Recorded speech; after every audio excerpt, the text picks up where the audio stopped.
a lot of your work surrounding women with careers seems to advance the idea that it's difficult, if not impossible, for a woman to be a full-time mother and work a full-time job while being emotionally fulfilled.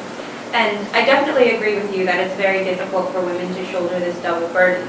But why should women quit their jobs, which increases economic hardship for most families and doesn't allow them to pursue their interests outside of motherhood, rather than advocating against ideas that women should be the primary carers and advocating for household work to be split more evenly between spouses? So, there's two things. One, my argument, ironically, or my work hasn't been about the beginning of what you just said, about the argument about staying home. My argument has actually been, and I've actually laid it out in one of my books, how to incorporate both sides of life into your life plan. That's the irony of it. It's not an either or thing, it's a how can we look at this differently so that you can have what you're ultimately, I think, what most people want, which is a little bit of this and a little bit of that. So my argument about having it all is really all about trying to have everything all at the same time. So our life has seasons as women, specifically. We're different from men. So because we bear the children and because we nurse and because we are the nurturing sex, for the most part, we have to take that into account when we're mapping out our lives. So one of the things that's worked really well for me is that I thought about this way in advance and was already planning for how I was going to incorporate what I do now. You see me standing up here today. How did I get here? How did I write these books? How did I coordinate that? It was all about planning ahead and creating a life that, for me, I wanted to revolve around family. And so I made decisions all along the way that got me where I am today. And it always revolved around putting family at the center. And what I think people are doing, at least what they're encouraged to do, and I don't know about your age group now, because I think the tide might be turning a bit, but until now, women have been taught to do it just the exact opposite, is to plan as though your life is going to be measured by what you do, rather than who you are and the relationships you build and the family that you want, which most people do want. And I want to help you get it. And I don't believe that the way that you're taught to get it is going to get you there. And that's why my message is different. Does that answer your question? Thank you. You're welcome. Yeah. Do you think that kind of family planning, lack of family planning in children's education nowadays can also, is there really a gender gap for that kind of lack of family planning education? Should male students also be more aware of the importance of family planning as well? You mean, should they take into account what they want in terms of family when they pick a career? Yeah. Yeah, so for sure, absolutely. You know, everyone, we're not all the same in terms of what we want, obviously. So just use my husband as an example. I'll just personalize this. He and I have the same values, the same goal. So his path was also done in the same way, where he was thinking about how could I be the most hands-on dad that I wanted to be, because he didn't have a dad. So for him, that became his focus. So he ended up, well, initially going into academia and then leaving that and going into sales. But the point is, he didn't want to be that person who was never around. So he had to make decisions. Now, we all, you know, the other piece to that is that he's a poet at heart, and he couldn't, you know, you can't really make a living as a poet. So if he wanted to have a family, he needed more of a steady job. And I always like to use that as an example to show that men make sacrifices too when they want to create a family life and they have to bring in X amount of money, or they want to be more involved. They have to make decisions based on that as well, and that often requires sacrifices if what you love to do doesn't make a lot of money, for example. Oh well, you know, we make choices and we have to have accept those trade-offs. So I guess that's a long way of saying, yes, for sure.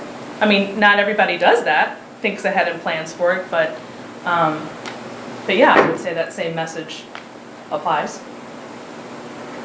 Mm-hmm. I'm curious what you meant by human nature. I think in your lecture you I kind of forgot the exact context, but I think you said something along the lines of contemporary feminists not understanding human nature, and so I'm wondering, like, what for you human nature is? Sure.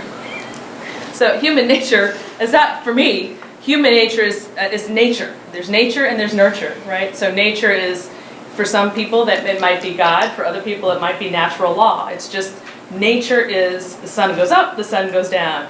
Men are men, women are women, and they have distinct qualities. So nature, for example, what distinguishes men from women? Women have babies, men do not.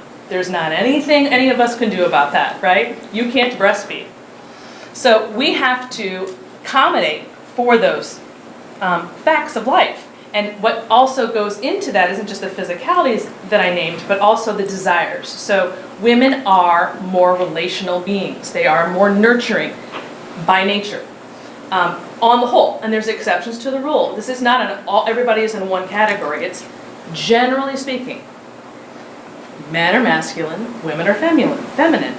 Those are distinctive qualities, and when they work in tandem, they can work very well together. So I guess when I'm talking about human nature, I'm talking about understanding what women want and what men want, and how women think and how men think, and being good with that rather than trying to change it. So for example, you probably heard a lot about this toxic masculinity. Has everybody heard that?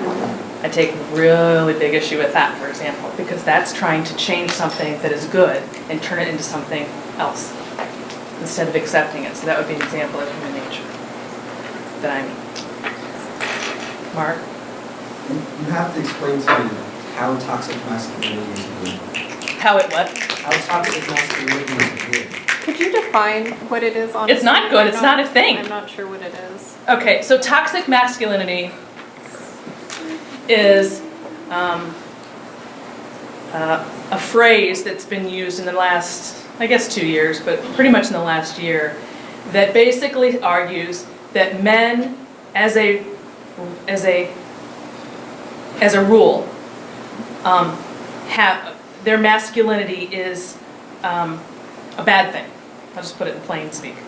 That it is responsible for everything bad that's really ever happened in terms of violence, in terms of rape, in terms of all these other things. So that men, instead of taking a situation and making it about that particular person, it's naming a problem, a pseudo-problem, across all men, that they have this propensity to be evil and bad and violent, and that we're going to teach you how to get that out of you so that you can be more like women, because women, the implication of course, are gentle and superior and wouldn't, in their actions and wouldn't think and behave in such a way. So you need to change how God made you or how nature made you to be better, and we're going to teach you how to do that.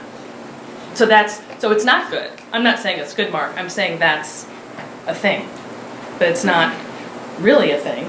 It's just something that comes, somebody comes up with and it catches fire. Next thing you know, everybody's using that phrase and it becomes this supposed thing. But it's not anything except junk. Yes? I'm glad you brought up rape and violence, because I can agree so much in your talk in the sense that there's a serious devaluation of the feminine as it is, or in the sense that it's completely fine for somebody to want to be domestic or to be a mother, and that is inherently as valuable as anything else that a woman can choose to do. But the thing is, we live in a society where even if that is inherently valuable, how people judge what is inferior and superior are based on certain cultural norms of wealth, power, social status, social power, social wealth. And these predominate the discourse of what it means to be successful for anyone. And when somebody grows up in a culture, and when one sees that as a model of success, I'm saying that being a model of success for men, and men not being able to sort of maybe attain it, can easily bring, relating to I'm really curious as to what that lecture is going to be about, but essentially the idea of bringing the political into the private, and causing violence there, causing a sort of a tendency to compete there. So like these are real issues. Like the mistreatment of women within the household are real issues, and they can't be trivialized as just situational. They do occur in different places. So I was wondering how shifting the discourse away from a sort of like just like completely making it about like, oh, women should be happy in the domestic without necessarily making sure that that domestic or that private sphere is safe, or that private sphere is sort of like functional in a certain sense. So I was wondering if like you could address that, like how does this not help propagate this idea that if women should be submissive necessarily, then how do they deal with acts of domestic violence? How do they deal with acts of yeah. That's a reach. That's a reach. So I didn't say anything about being submissive, number one. And number two. Well, you did say something about that men are naturally dominant and women are. I said that. I said that this research that I referred to from several weeks ago showed that young people are moving back toward a more traditional model, and that was one example that they gave. Now, so I think what you're saying is, by encouraging or valuing that domestic role, that women are then ultimately put in a bad position? No, I'm not saying that. I do think we should value the domestic role, and it's a very important function in society, that sort of receptivity, that sort of care. But I'm questioning by relegating women to just like that essentially. Who's doing that? Well, I know you said women can pursue like their public interest, but I'm saying by like shifting the conversation to this idea that receptivity is something that can be desirable, are we taking away from the fact where dominance can be abused within the household? That's my concern, because I don't think there's anything inferior about the domestic or superior about being public or being having social power. Or but you're concerned about being in a But I'm concerned that because our culture values that so much, because it values social power and social wealth so much, that it leads to forms of resentment and aggression when men can't find that in society. They can easily take it out in the domestic because they're dominant and they need to be dominant somewhere. So that can lead to issues like rape or like domestic violence, which can happen in the household. And I think it might not be the thing that's happening in every household, but I'm saying it is a prevalent enough phenomenon for us to be thinking about it in the sense that such evaluation that or such the narrative. I think we get the gist of the question. Yeah. Thank you. I don't know how to answer now. I'm not sure it came with a question. Did it come with a question at the end? Yes, I'm wondering if your way of seeing, or like the narrative you're trying to portray, is going to lead to women being abused, or a sort of like a sort of ideology of compliance, because essentially men are dominant, so you have to be receptive. So, but just for the record, it's not so much more about dominance. I realize that was something that I quoted, but a leader, follower role, if that's what you're talking about, doesn't have to in any way translate to what you're suggesting. So I don't think anybody would disagree or feel that women being harmed, or men being harmed for that matter, in their homes, if it's reversed and she's dominant, is a good thing. I mean, I don't really know how to answer your question because I don't believe that it's a major problem in our society, so I don't know if that's what you were suggesting. Sorry, as a whole, like domestic violence isn't a problem in our society? I didn't say I was just confused as to how you phrased it. I'm not like asking you questions. So I don't want to get into a huge conversation about domestic violence, but I don't think it pertains to anything I'm talking about here tonight. Let's put it that way. I think that's a separate subject. Yes, Sam. So here, my question's about love and love relationships, which you gestured towards, but then didn't talk about.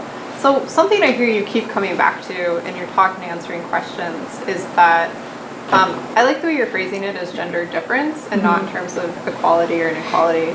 And you keep coming back to opening up spaces where specifically women can express their desire and find a way to engage their own desires, so that like contemporary feminisms are not telling them, well, no, you can't desire to be submissive to a man, or you can't desire to be a stay-at-home mom because that won't give you happiness.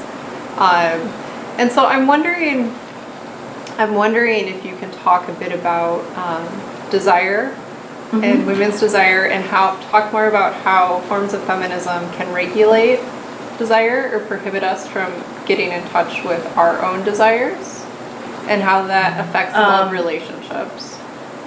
In your yes. Okay. So yeah. I think I'm clear on what you're saying. So because the feminine is so devalued, and the idea for decades has been for women to be more like men, more masculine, and live men's lives, that has resulted in women becoming sort of overdeveloped in their masculine, if you will, and losing touch with their own inner desires. That there's a time and a place to be more, to just go back to this word, dominant. Right. For example, one of the arguments that I make in my current book is that the tools that you're going to use to get ahead in the workforce as a female are not the tools you're going to use to get ahead in love. They do not match at all. Can you talk about those tools? Sure. So, aggressiveness, being forward, being, insistent on, getting what you want in life and going out and getting it, and all of those things, which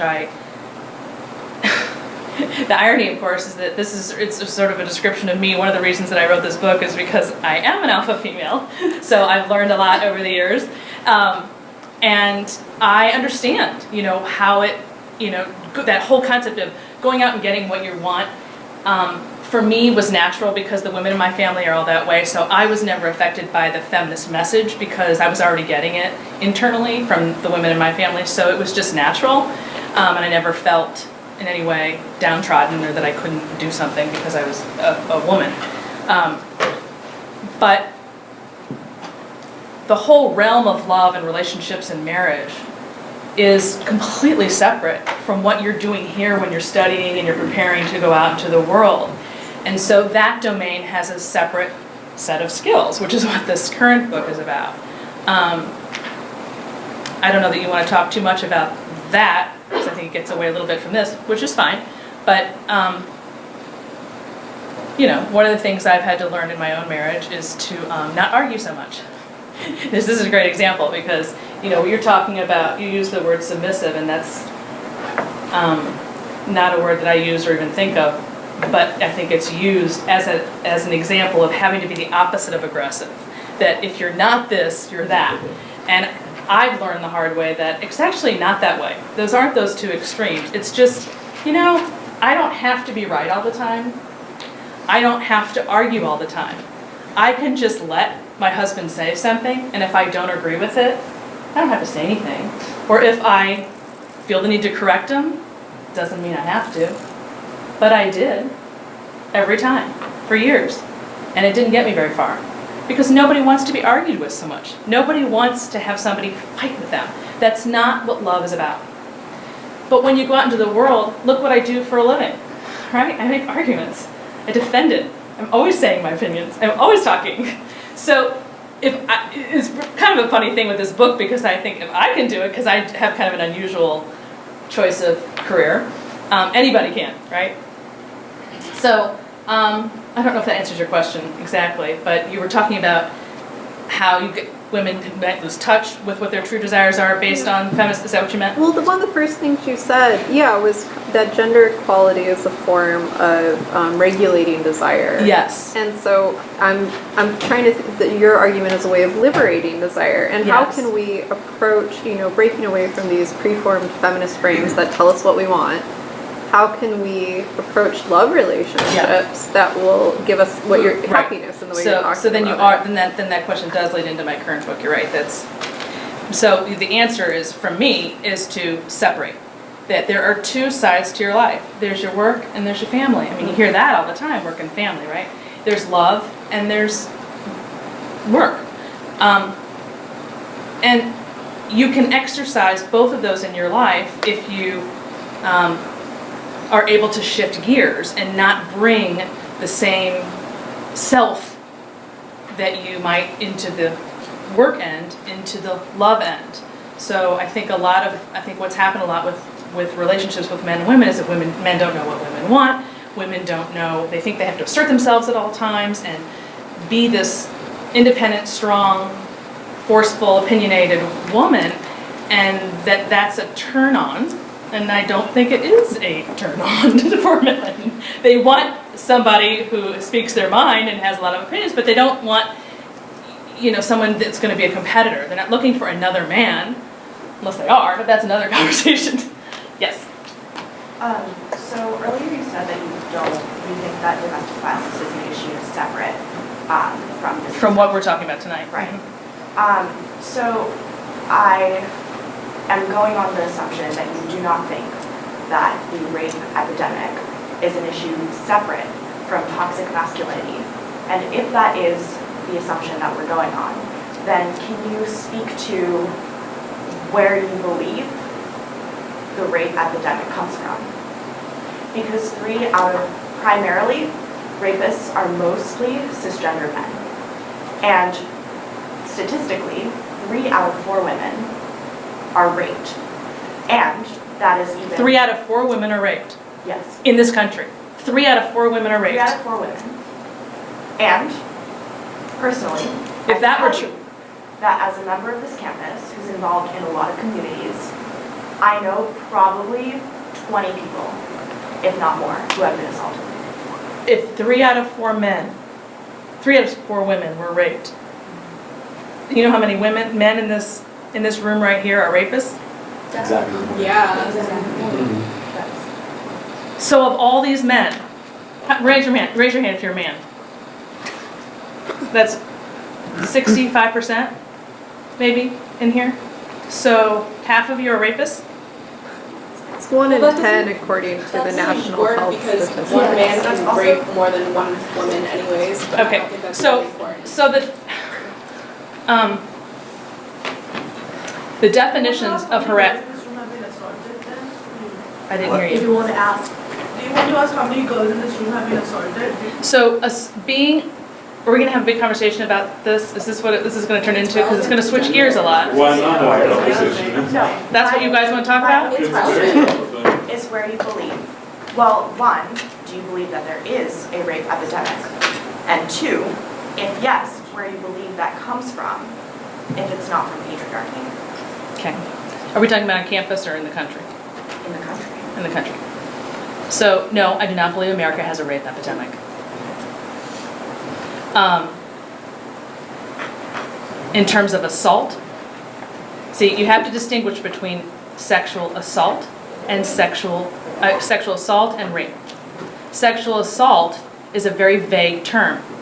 So you probably know, well, you may not know, but the actual definition doesn't have to include actual penetration. So sexual assault or violence are very, very loose terms that can speak to anything that happens between a man and a woman. Not just a man and a woman. Okay, between a man and a woman, between 2 people, in the privacy of that room or what have you. So it's, quite frankly, a really giant mess, in my opinion, in terms of college campuses because of alcohol. And let me explain what I mean by that. If you remove the alcohol, let's just hypothetically say that there was no such thing as alcohol, or we lived in prohibition times and it didn't exist. You do understand that the sexual problems that are occurring on campus between women and men wouldn't be there. What about all the people who have been raped who are sober? And the reason for that is because, but they're not. 9 out of 10 women, the majority of women, young women and men who are on campus and are involved sexually are not sober. Suzanne, you can't actually believe that. Oh my God. Okay. Are we really going to have a conversation about this? It's relevant to gender. It's not where I was going. Yes. So, going off of this, but maybe gearing it more towards your work since that seems to be what we want to focus it back on. So toxic masculinity, rape epidemic, sexual assault epidemic, whether you believe it or not, are those, with alcohol, without alcohol, do those not amplify the dominant traits that are masculine? And like, how does that work in terms of saying men should be masculine and enjoy that, women should enjoy that masculinity, when masculinity and domination can lead to, like, how would you say men should be dominant without understanding that dominance and masculinity in our society are also leading to violence? Is there anything you'd like to say about that? Or are you saying that it's I'd like to individual say that situational? masculinity in and of itself is not bad and does not lead to rape. Just the nature of being masculine doesn't lead to that. Or the socialization. People, maybe. individuals that's do where we're at. things. Individuals do things. Okay. Okay, so if you have the opinion that masculinity or men are prone to this, and then that's just a different philosophy that we're not going to come together on, because I don't agree with that. Right. I think the socialization. Who's I think there's- socializing to? Who's It's just like large societies socializing men to not feel their emotions, to assert their dominance in spaces. I think that's also the conflation of gender and sex, and some of these points are kind of confusing for me as well, but the socialization of gender and your stance to enhance. But men aren't socialized to be masculine, they're socialized to be feminine, if anything. So they're not socialized speak to on be that? dominant. Would you speak on They're that? not socialized to be dominant. Can you speak Just on yes. that more specifically and how you see that, or research? The feminization of men in general in our society, and that they need to be more, that softer, kinder, gentler, role reversal, all of that. That's the society we live in today, that men have become more feminized. They're not being socialized to beat women or to be violent. It's quite the opposite. What do you see that men are more feminized today than they were decades ago, right? I mean, I know you're young, but you've seen, you know what it was like somehow from your parents or from pictures or from movies or something from decades ago, right? You see the difference in men today from 40 years ago, 50 years ago, 60 years ago. The alpha male and now the... Going on. Okay, I don't want to dominate the conversation. Other questions? You mentioned earlier how in your own marriage you feel that it's okay to just not always speak out in the home, and then you can do that in the workplace, and these very different areas. I'd also just like to bring to your attention that when young girls get depressed, they go inwards to themselves because they feel as if they cannot express themselves, because society as a whole pushes that on them, that they should not be speaking out, because every time they try, they're told to shut up, basically. I don't know what society that is. It's ours. Also, 96% of school shootings are done by men, are done by like boys, and this is also because of the way in which we raise boys. So like, I understand that there's a biological difference between men and women. That I don't think anyone in this room is necessarily going to deny that there's a biological difference. But my question is the way in which we raise men and women. Boys and girls? Boys and girls. Is that not a problem? Like the effects that we see, the fact that we see men being more violent, and that roots back to the way we raise them, and then women being more inwards and more likely to kill themselves rather than kill others because we raise them? So you think we raise boys and girls? I don't think it. It's You know it. there's How many statistics. children have you raised? I've not raised any children myself. Okay, so what are we talking about here?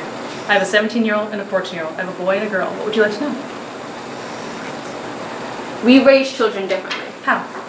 Like boys and girls, like we raise them differently. Well, they're not the same. Yes, but the differences in the way we raise boys and girls causes hypermasculinity and ultra submissive Give me an example. natures. How am I raising my daughter and my son? I'm not talking about you specifically. Well, let's just, why not? Media even, not Why even not? you as a parent. The media? But Yeah. media, culture, pop culture, commodity, like, Okay. not even just you as a parent as an influence. So I think the that's what culture you're then. getting at. Yes. Okay. How the culture raises, how the culture suggests children should be raised via media, television programs, that kind of thing? Is that what you mean? I mean, it all influences. Right, us it being does. raised. I couldn't agree more. The culture is hugely influential. So what in the culture is teaching the idea that boys should be raised to what? You tell me, what are they being raised to do that's making them come out to be violent later? Yeah.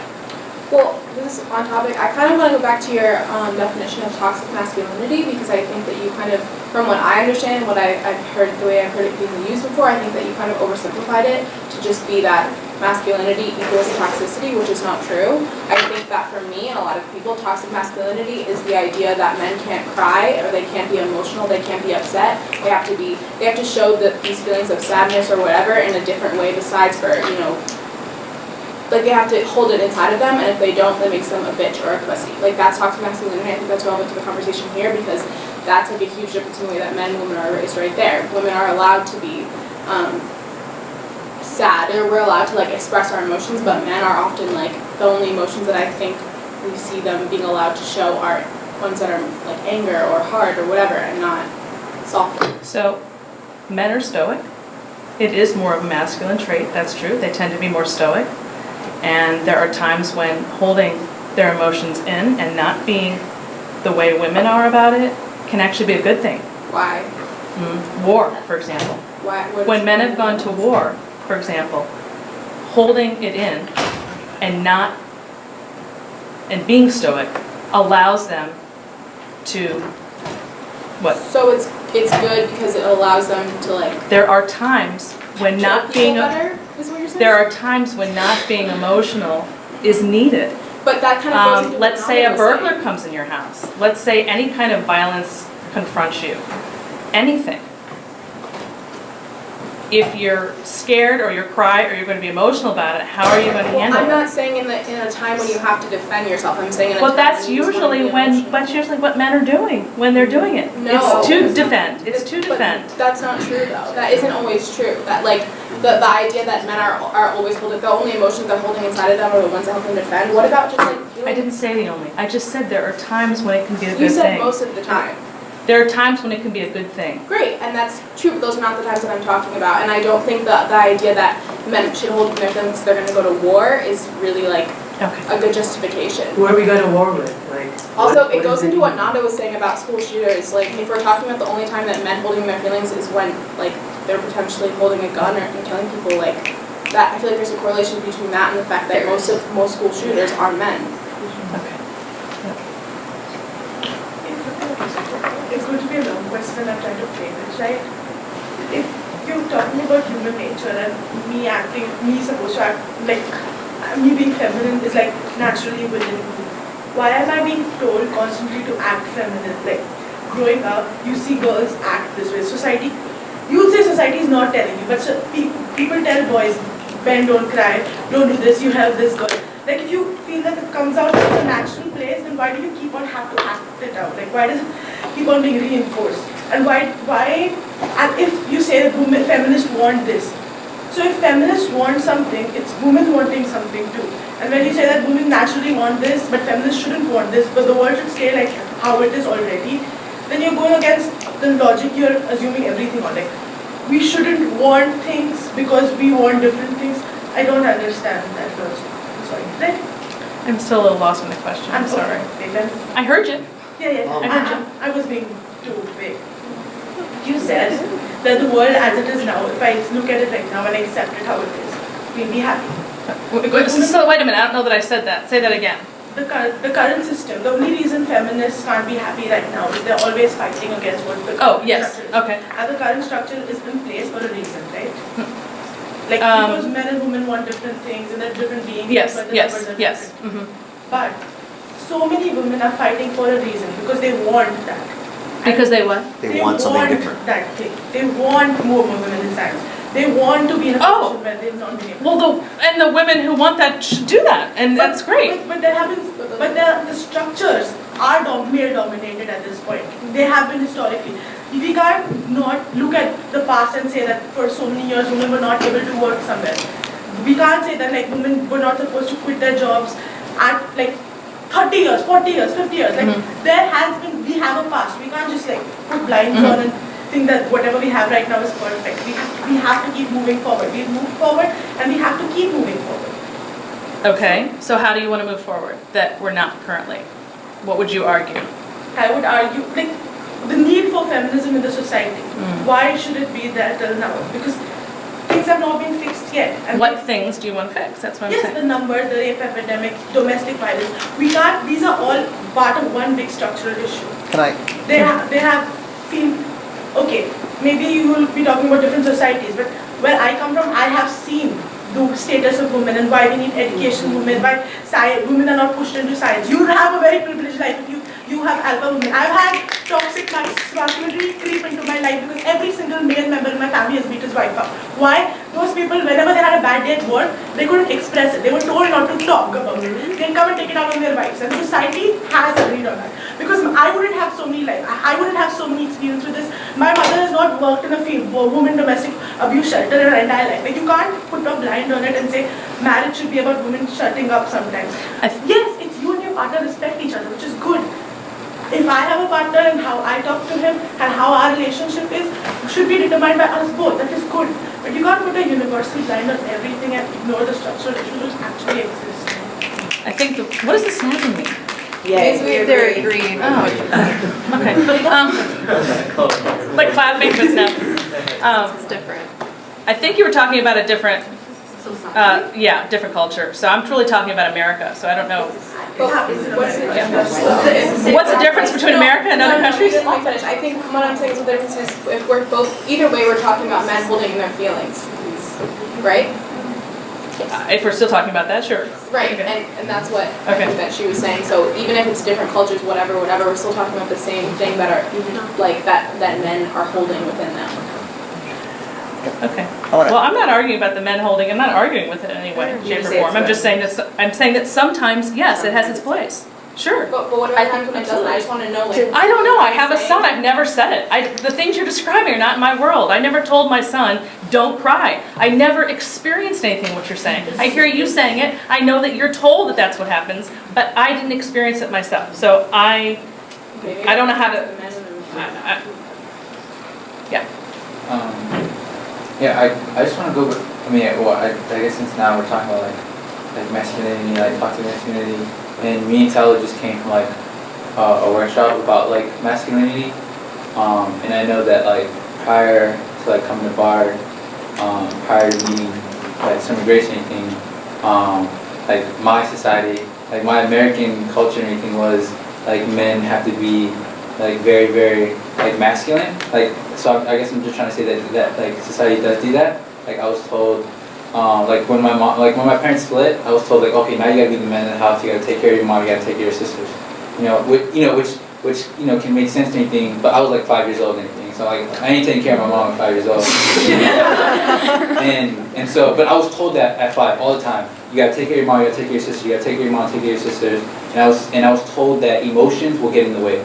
And that's toxic masculinity right there to me. And if you were told that emotions will get in the way. Yeah, emotions get in the way. Yeah. Quote unquote. Yeah, quote unquote. Okay. Emotions get in the way. Emotions, you have to suppress them. You can't express them. Women do that. Men do this. Men get the work done. Women, chit chat and talk about their feelings. Men have feelings, but we don't talk about it because we got work to do. That's what I was told. And I feel like that's what a lot of men. Let me switch gears for a little bit and give another example of something. When men as a whole get together. And I can't speak for your age group, but I'm saying just men in my world, some people over 25. You say a couple men get together and go to a ball game. And they're facing the ball game. They're drinking their beer. And they'll have a conversation with each other. Sometimes it involves words, sometimes it doesn't.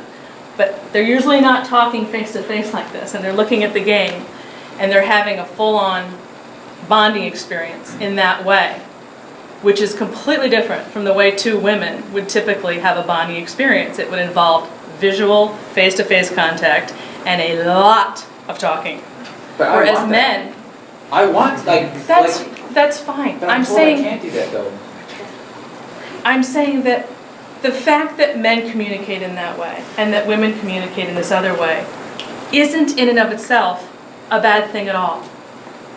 One's Oh, I not agree. superior to the other. They're just different, which kind of goes into the whole hand-in-hand of what I'm trying to say in my larger message, is that we don't need to compete with one another or change one another, that they're both valuable and good as they are.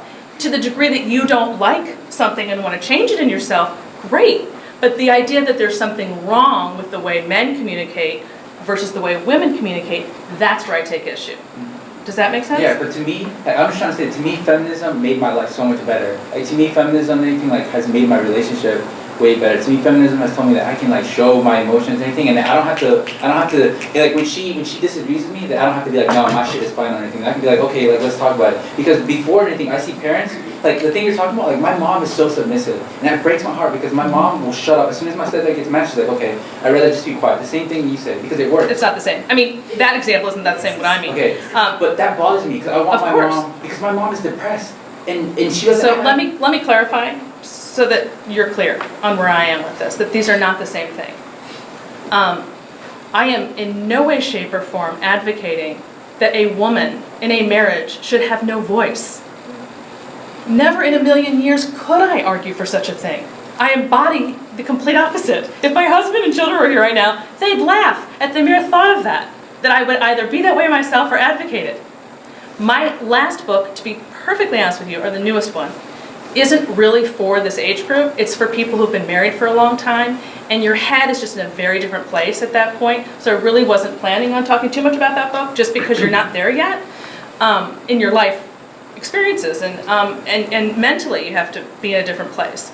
But that is not my argument, and never has been.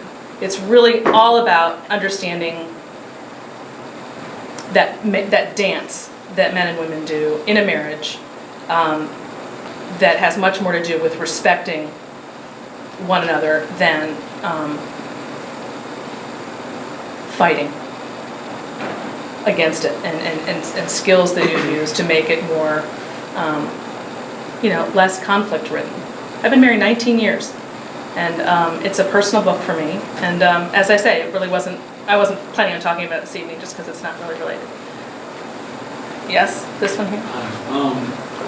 So I have a few questions here. Okay. But my first one is that, do you believe all women currently have equal opportunity to work in the positions that men dominate? Currently work in the positions what? That men dominate. Yes. Okay. That's the one. That's an easy one. Question number 2. Do you believe that if a woman is to be aggressive, as you said before, like in the workforce, like to get... And I'm not suggesting she has to be. There are other ways of getting... I'm just saying is that, like, if there was a case where a woman is being aggressive in a workplace, that men might find that as a woman being bitchy, or a woman being, I don't know, out of place or something. I just feel like it's kind of ridiculous that you're seeing everything through this perspective where, toxic masculinity isn't something, men and women have basically have equal opportunity to get into jobs and a whole bunch of other things, when honestly that's not true. Well, it's opposite from what you've been hearing for a long time, so it's hard to hear. Yep. There's nowhere to go with it. We disagree. There's nowhere to go with it. And the next Anne have had their hand up for a while. And then People who haven't talked. Yes, sorry. Okay. I noticed that you often respond by saying that you didn't experience something, so you can attest to how that might be. And in some ways, I really respect your commitment to your experience and your point of view. And I think that there's some value in not kind of overstepping the bounds of like speaking for experiences that you haven't inhabited or know. So I think to preface myself by saying that. But I also was wondering what you think about, the notion that other individuals experience different things, and that, for example, what Saul said earlier about his mom, or a case of another culture where there are kind of different socializations of masculinity, and do you think that there's a use value in imagining a different perspective? Of course, absolutely. I was just telling him that I can't, that personal thing that, I don't remember what it was now, about something about my son or raising him differently, but when you're talking about different cultures, again, that's almost a different conversation, because so much about what I spoke to you all here about tonight was about American women and American men and the system and the society we live in here. So when you bring in different cultures, that kind of changes the conversation a bit, because of course there are cultural patterns and beliefs and traditions that differ. I'm not sure.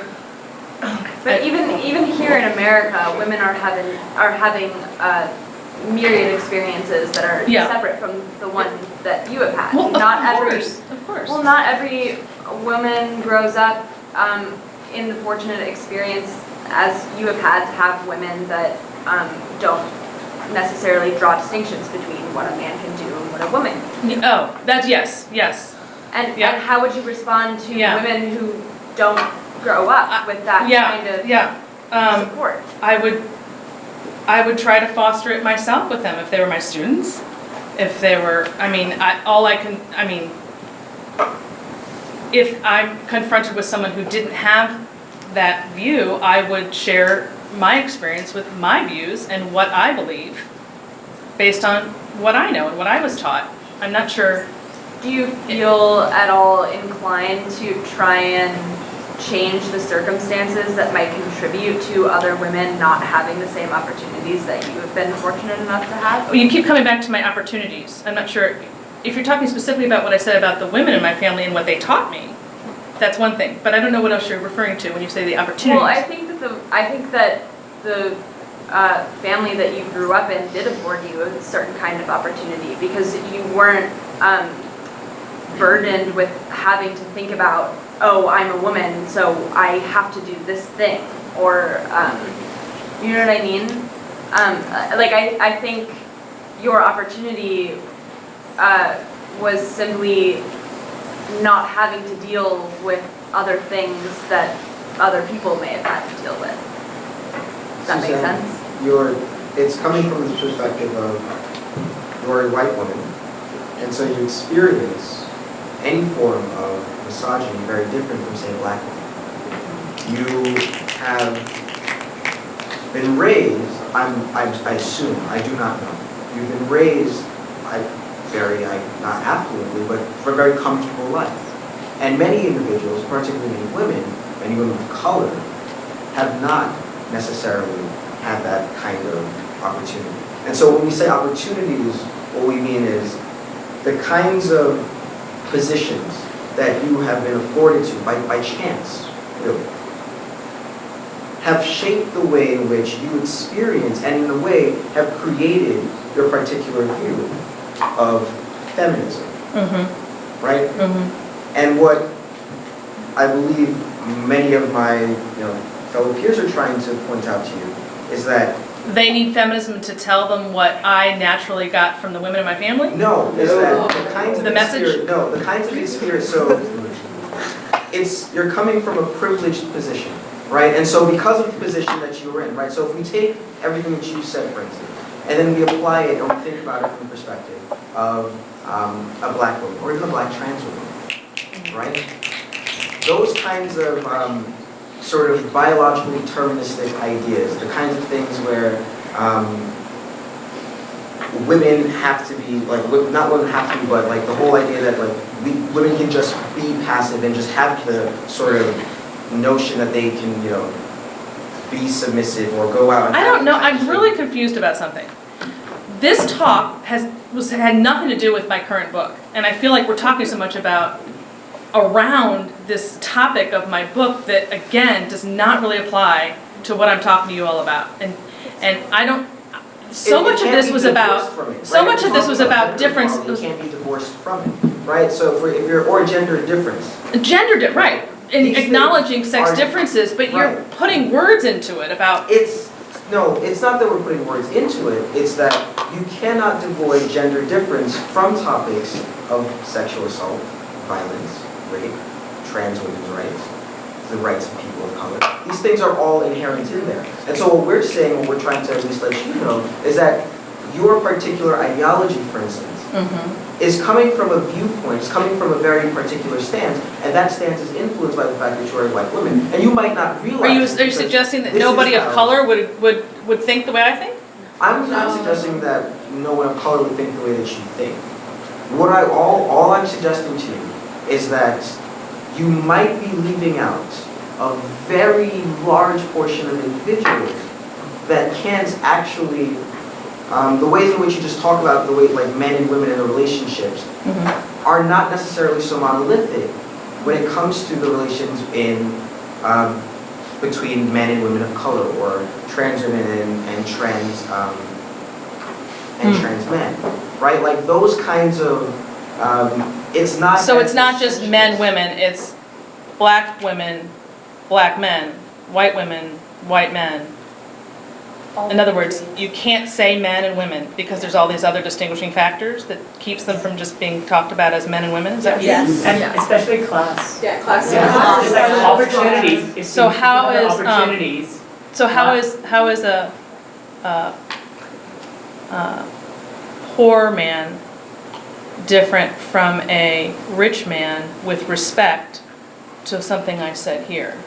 Well, For example.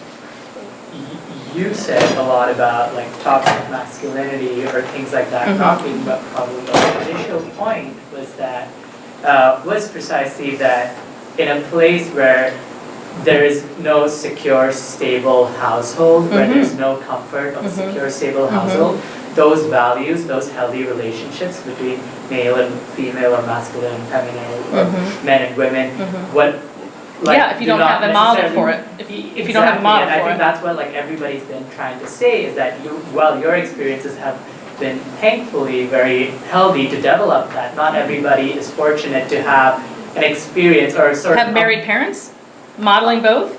Yeah, exactly. Have a household that is stable enough, or that's secure enough economically to be able to afford those sorts, to be able to afford a sort of, I don't know, like a model of the sort of healthy thinking, and not easily devolve into a sort of competitive or violent behavior within the household, because their fundamental economic security is not there. So economics don't. You can have very dysfunctional homes in rich families. I'm not denying that. I'm money has saying nothing that, to do with. I'm saying that it takes a certain level of your experience has been fortunate enough for you to have had these healthy relationships and these healthy roles. I don't understand that statement. I'm sorry. My situation's been fortunate enough. I don't know what you mean by fortunate enough. I'm saying that not everybody has those sorts of healthy relationships that can actually build a healthy individual. What healthy relationships did I have in my background? The kinds of relationships between men and women, or like the kinds of masculinities and the kinds of femininities that you've been mentioning, that we don't necessarily think that those kinds of masculinities are bad. We're saying that not everybody develops that because of the social circumstances, because of the economic circumstances in which they have been raised. And in order for the men in your life to have developed that, there are certain privileges being afforded, in the sense that they're born into a certain socioeconomic class. So people who are born into a certain socioeconomic class are masculine if they're men and feminine if they're women? No, I'm saying that they develop a masculinity that does not devolve into violence in the house, does not devolve into unhealthy behavior, that does not devolve into How do you know that's not in my background? How do you know that's not in my background? What makes you think I'm not saying that. That's why. But you did. But you did. You said I have an advantaged background that I can't possibly understand anybody. You're saying no. You keep saying that your experience has been that these relationships are in general positive, but we're saying that a lot of people in this room have not had experiences where these relationships are in general positive. We're not just saying this because some feminists told us. We're saying this because there are people in this room who have not had the fortune of having that sort of stability, that having those sort of stable relationships, that And you're suggesting I have?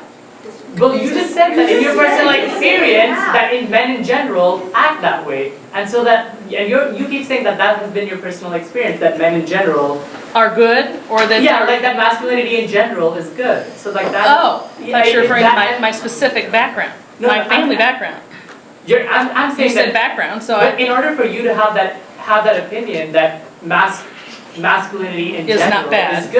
is good.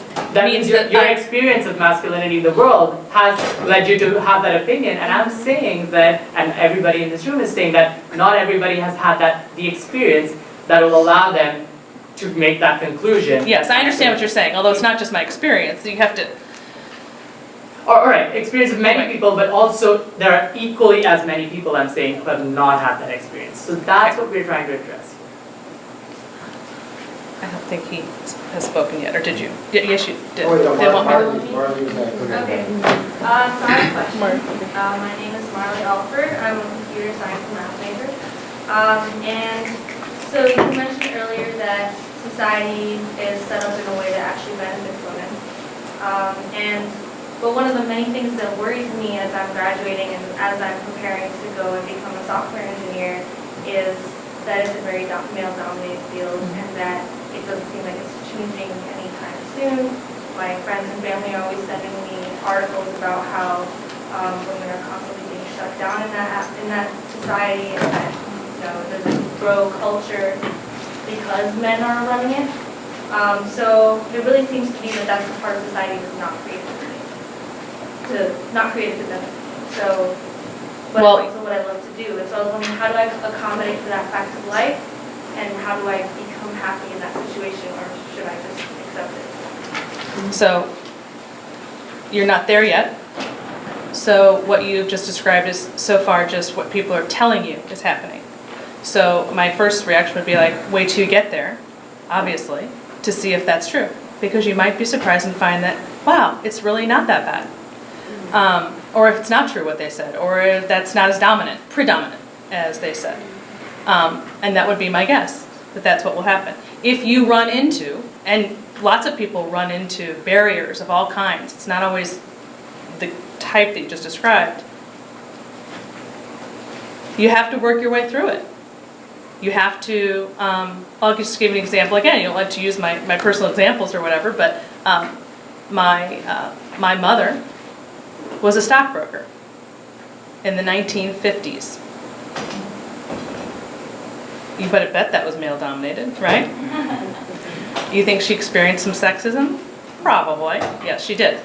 There was one man who would come over and look at her shoulder, and every time she read the Wall Street Journal and said, now what do you want to read that for? Something to that effect. Unheard of. I mean, that's archaic, and that was then. So what did she do? What did she do? She left that company, and she found another company, also male-dominated, that were happy to have her, and nothing ever happened.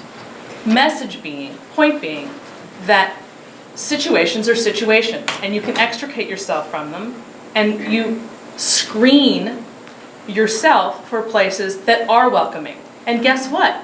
They exist. They're there. So this idea that you'll never get anywhere, that you're always screwed as a woman, just isn't real.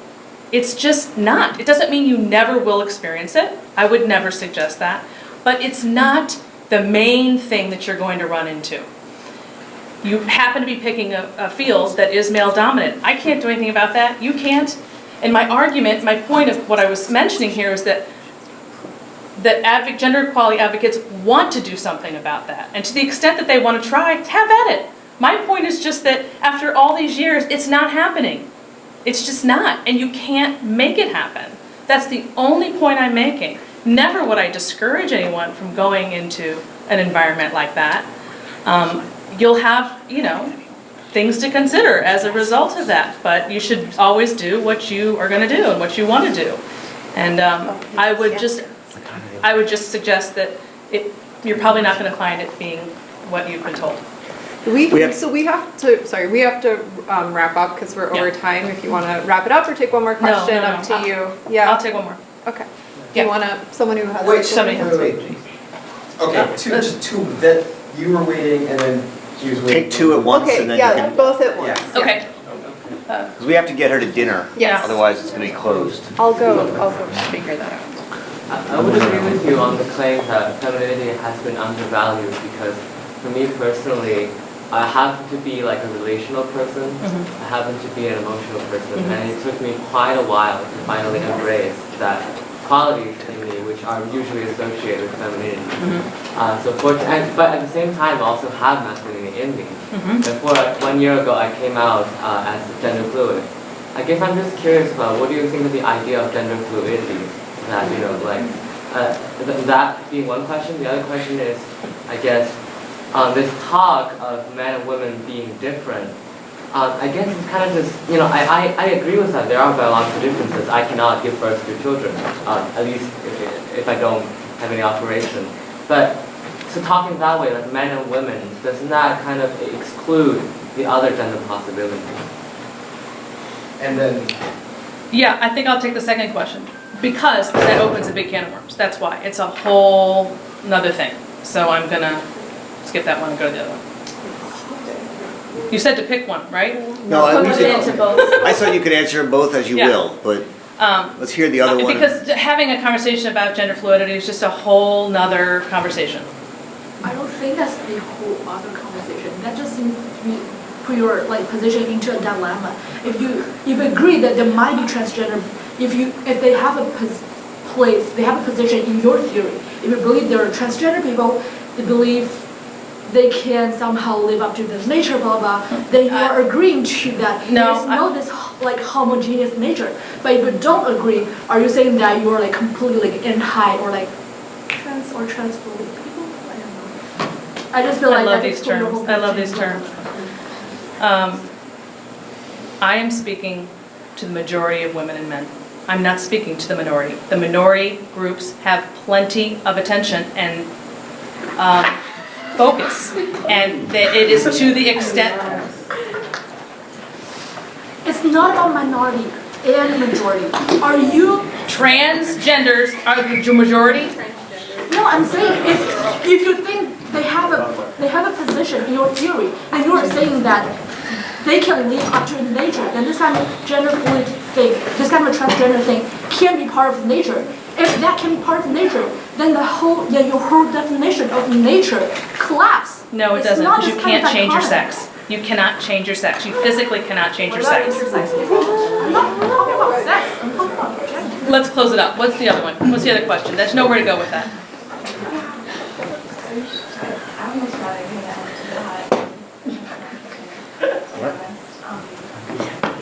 Can you talk a lot louder? We can't hear you. Yeah, sorry. I was going to say I'd almost rather like to hear that because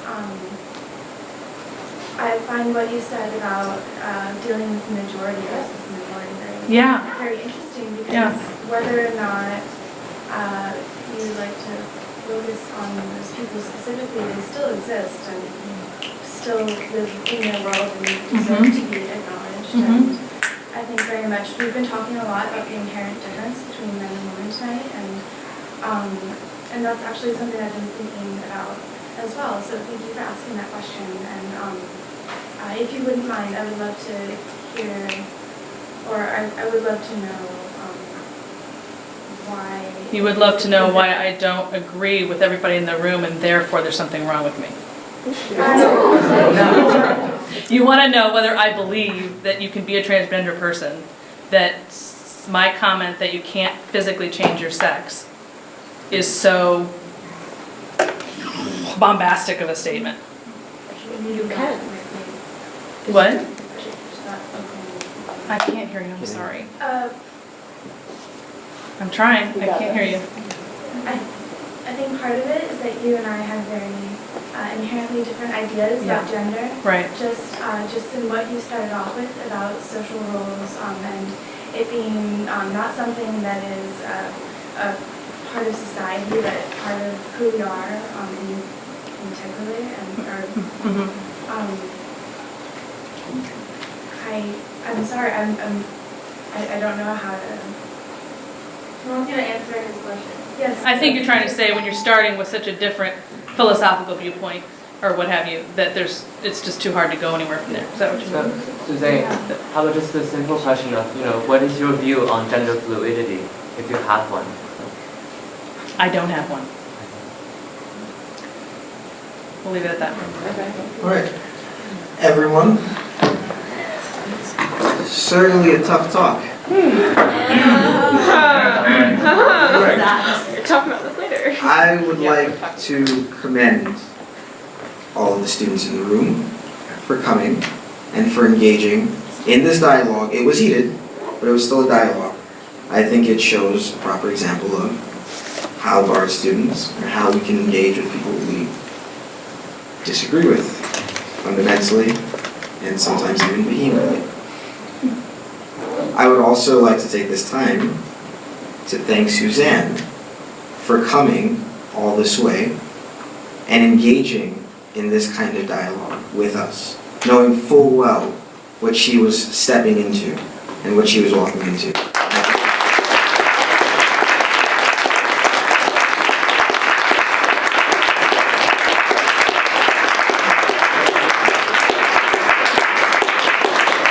We might disagree, but at least we've learned how to articulate questions better. And well, I'm glad you got that. Thank you, Mark. Thank you, Mark. Let's go.